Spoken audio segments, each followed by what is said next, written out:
Hi, and welcome to another episode of Davis Plantas. Today, we're going to talk a little bit about watering, plant food, just like some basic stuff. You can see I already have my plant food already here pre-mixed.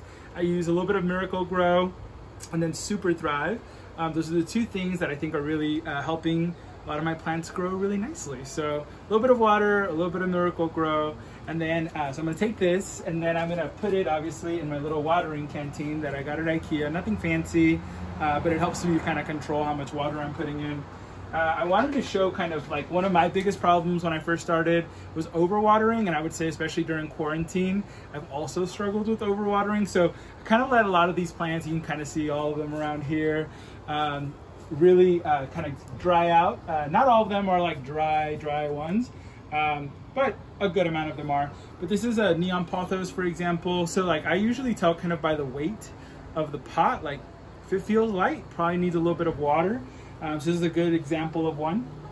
This one's another good example. Again, when they're watered, they feel a little bit heavy.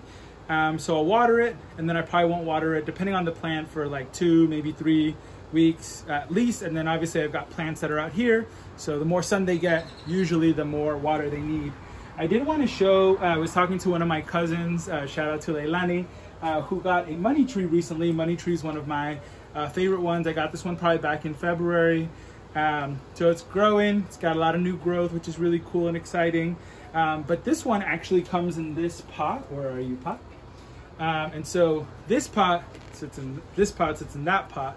But when I water, I always make sure I take it out of that pot so that the drainage can really take place. Drainage is really important when watering plants. A lot of plants don't really like sitting in water. I would say most plants that I have don't like sitting in water. So that's also why I'm going to be watering out here. I'm going to water and then make sure that the water runs through. And that's kind of the big, plant watering, plant food 101 stuff that I've learned. So yeah, get excited. I'm going to be watering some plants today. I hope you enjoy watering your plants too, but remember, don't overwater them.